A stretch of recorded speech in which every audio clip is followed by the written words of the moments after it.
Hello, Mr. and Mrs. America and all the ships at sea. Welcome to another edition of Geezerology's Freeform Friday.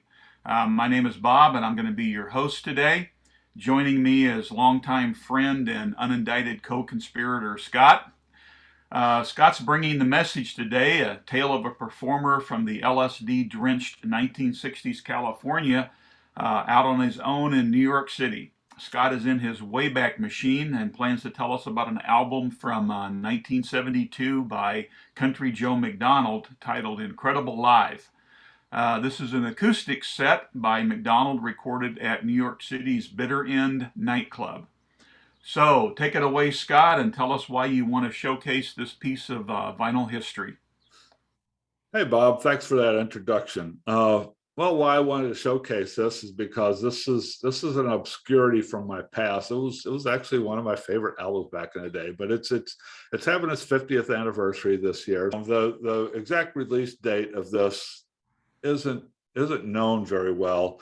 Uh, we just know that it was 1972. I've seen some references that it was February 1972. I've seen some references that it was later, but we don't know for sure. We'll just say it's 1972.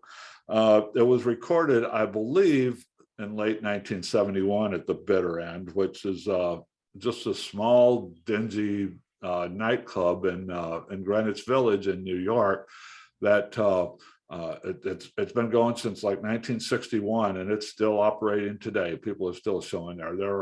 There have been tons of live albums recorded there. A lot of stand-up comedians used to record LPs at the Bitter End back in the day. But it's a small, intimate club, about 200 people there, and this is an album by Country Joe McDonald, who most of us remember Country Joe from Country Joe and the Fish, which was the psychedelic rock band from the mid and late 60s out of San Francisco. Most of us know Country Joe and the Fish from the I Feel Like I'm Fixing to Die rag that and the fish cheer that was done at Woodstock. But actually, at Woodstock, Country Joe and the Fish did a set, and then Country Joe McDonald also did a solo set at Woodstock. Well, that famous thing from Woodstock that we know, even though it was a Country Joe and the Fish song, that was done during Country Joe's solo set at Woodstock. Woodstock happened in 1969, about the time that the Fish were disintegrating. The band Country Joe and the Fish that appeared at Woodstock was basically just a pickup band, because the original band had broken up by that point, and Joe McDonald had grabbed a bunch of other musicians and made them Country Joe and the Fish, and that was pretty much the end of Country Joe and the Fish and the beginning of Country Joe's solo work. Country Joe, on January the 1st, on Saturday, he will be 80 years old.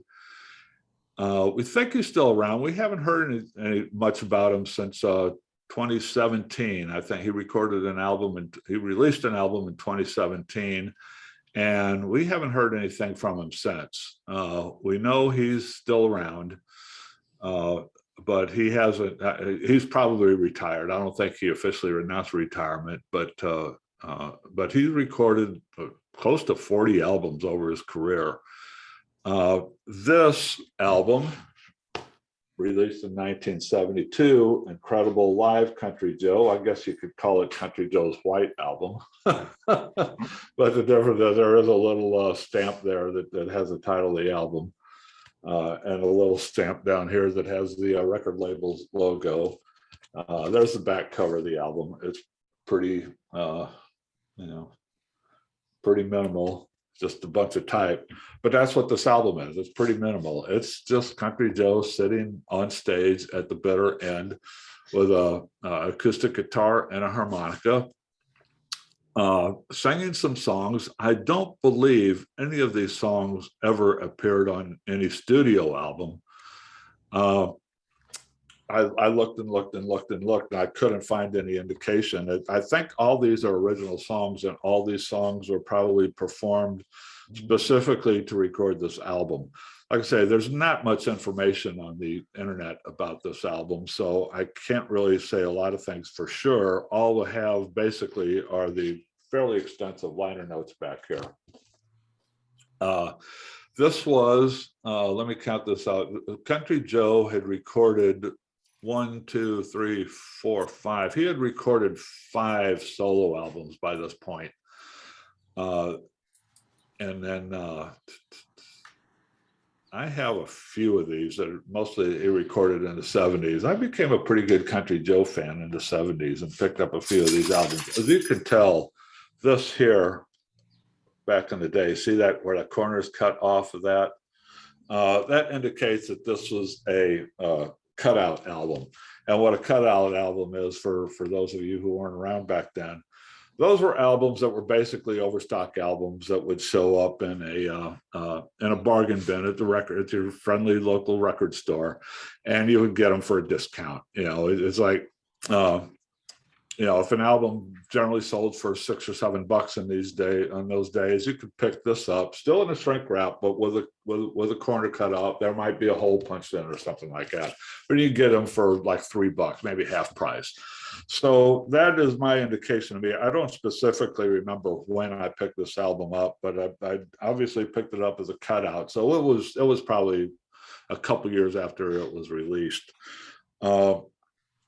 But anyway, this is Country Joe sitting and just singing some songs to an audience. And they're pretty good. They're just pretty good counterculture rock songs, as Country Joe was wont to do. I mean, this was in 1972, so this is at the back end of the counterculture revolution. And by this time, we all have been hearing lately that 1971 is known as sort of a watershed year in rock music, when the big splinter started happening, when glam rock started coming along, when prog rock started coming along, when all kinds of different things coming along, and these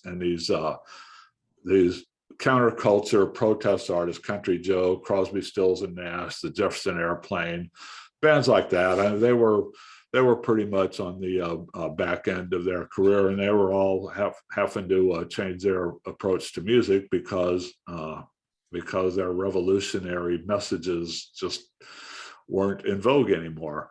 Probably the only thing keeping alive, and it really died a year or two later after this, when Richard Nixon resigned. But this was still recorded during the Richard Nixon administration, and the Vietnam War was still being fought, and that counterculture, anti-Nixon, anti-establishment feel is all over this record. It's definitely it's a time capsule. This album would never be released today. It's an album of its time. It's an album a little bit after its time, but yeah, this was pretty good stuff in 1972. Now it's not. It's just but it would be really good if you've never heard this, or maybe if you remember it, want to go back and listen to it. It's a real good listen for kind of a history lesson, or to go back in the time. It's just like I say, it's just a time capsule. Just kind of remember what things were like back in those days. Joe is very engaging with his audience. When you're a small club and only 200 people there, I guess it's kind of easy to do that, and you're the only one on stage. So there's a lot of between song patter here that's pretty entertaining.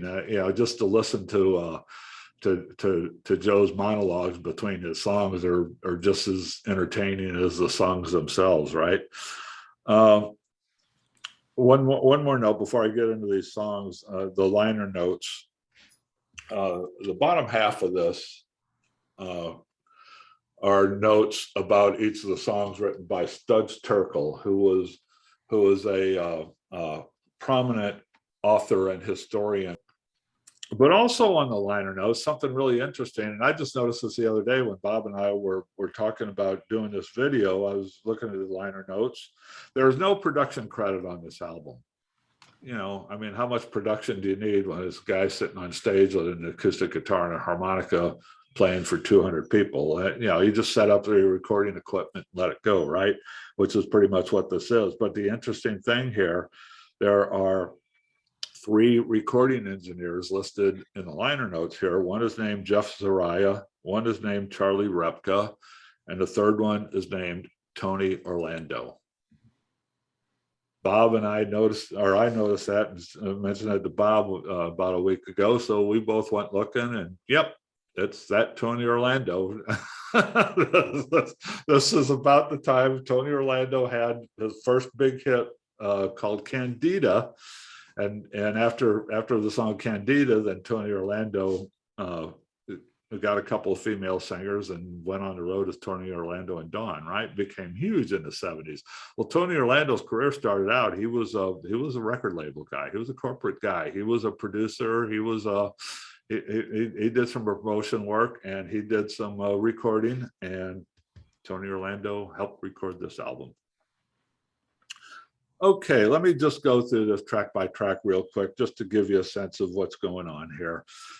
First track on side 1 is a little 2.5-minute number called Entertainment Is My Business. It's Joe sitting there with an acoustic guitar and singing a song about how he's, the title says it all. He's just introducing himself to the audience, telling the audience about what they can expect for the next however long he's going to play.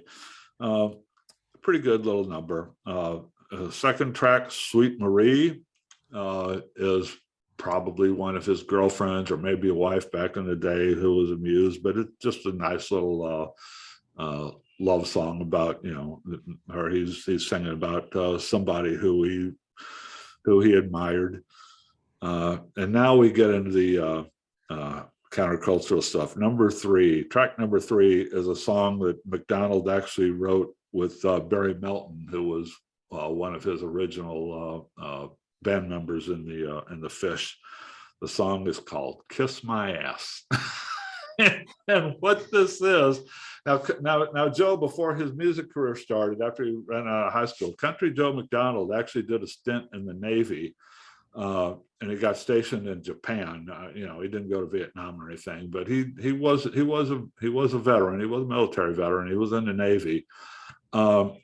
This song, Kiss My Ass, is about how much he hated the military and other people hated the military. But this is not Joe's story. This is a story about, he writes in the first person, but he talks about how he joined the Army and they sent him to Saigon and everything. And then, how much he hated it there. He hated the military.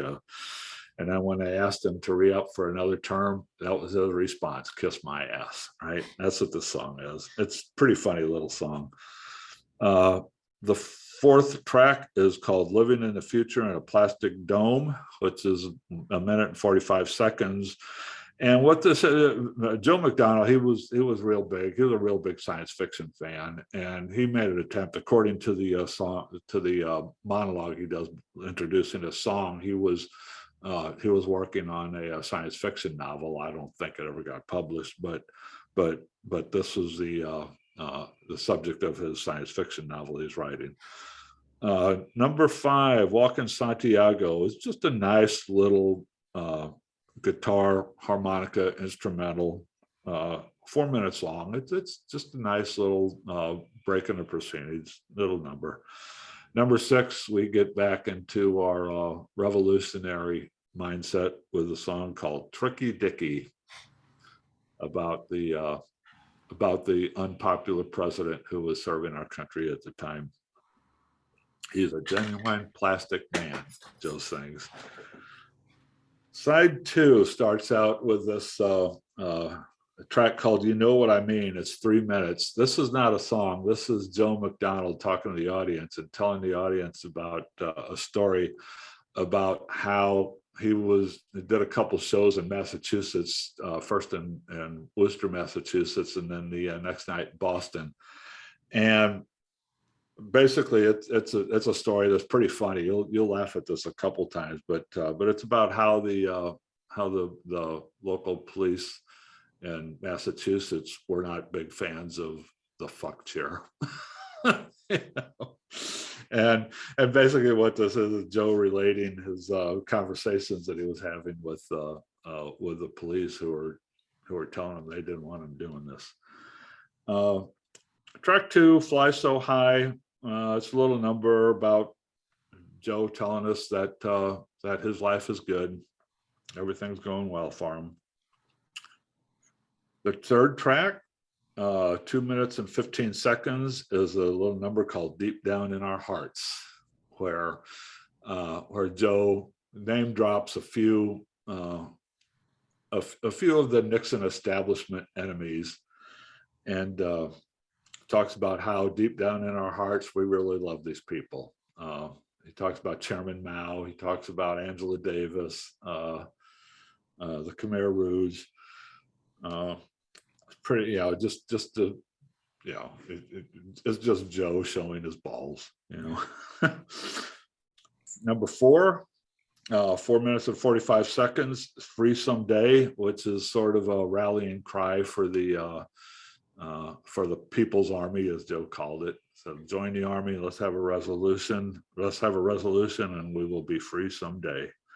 And number 5, I'm on the road again, which is sort of a bookend to the opening track, Entertainment is My Business. I'm on the road again is Joe McDonald talking about how he's on the road, and this is basically a song that he's singing to his wife, his girlfriend. It may have been Sweet Marie, who knows who it was, but he's basically saying, just hang tight, dear. I'm going on the road again. I'll be back. I'm going out to make some money. I'll be back to put more food on the table. It's an entertaining little album. Again, it's from 50 years ago, and I used to listen to this a lot. I haven't listened to it in years. I forgot all about it. And then I was going through a list of albums that were released in 1972, and I saw it and I said, oh, okay, interesting.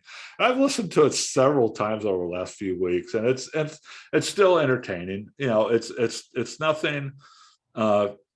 There's no deep thought going on here or anything like that. It's just the guy sitting on stage singing some songs, and the songs are just nice, quiet acoustic songs, and they're entertaining. There's a lot of humor here, and especially if you remember those days, it brings back some good memories of what some of the attitudes we had during those days. I would recommend it. It is available on the streaming services. Go have a listen to it. See if you want to get an idea of what things were like 50 years ago, what the culture was like 50 years ago. This gives you a pretty good look at it, and it's definitely worth a listen if you have any kind of interest at all in that. But anyway, that's my take on Incredible Live Country Joe. I had this album on cassette way back in the day, and you jogged my memory, and I remember that my cassette case had a little hole drilled up in one corner, so I picked it up in a bargain bin too. And I kept it in my car because it was one of my favorite things to listen to on long road trips, and because it was such fun to sing along with it. It was one of those things where great you just had, album. And even after all these decades, I still remember Tricky Dickey from Your Belinda, Hip Hip Hip Hooray, and all of that. So yeah, and kind of an interesting thing, the Country Joe and the Fish's debut album, Electric Music for the Mind and Body, is credited with being one of the first psychedelic albums to come out of San Francisco. But Country Joe at heart was a folkie, and this album really shows that side of him, and all that. So interesting take, Scott. Thank you very much. That was a lot of fun, and it was a definite interesting trip back down memory lane. So yeah, I would encourage you to check it out. I know it's on Apple Music, and it would be a fun little thing, like Scott said, to check out what things were like back in those days. Thank you for being with us today. Please check us out on YouTube. We're under Geezerology. We have a couple things going on there. We've got our Freeform Friday shows, which are just, personal takes on things. And then we've got our group chats with Scott, me, and Dan, and occasionally my millennial daughter, Marissa, who joins us to talk about music and other things going on. So please feel free to check us out. And we look forward to seeing you for the remainder of 2022. Thanks a lot, folks. Thanks for listening, everybody. We'll see you later. All right.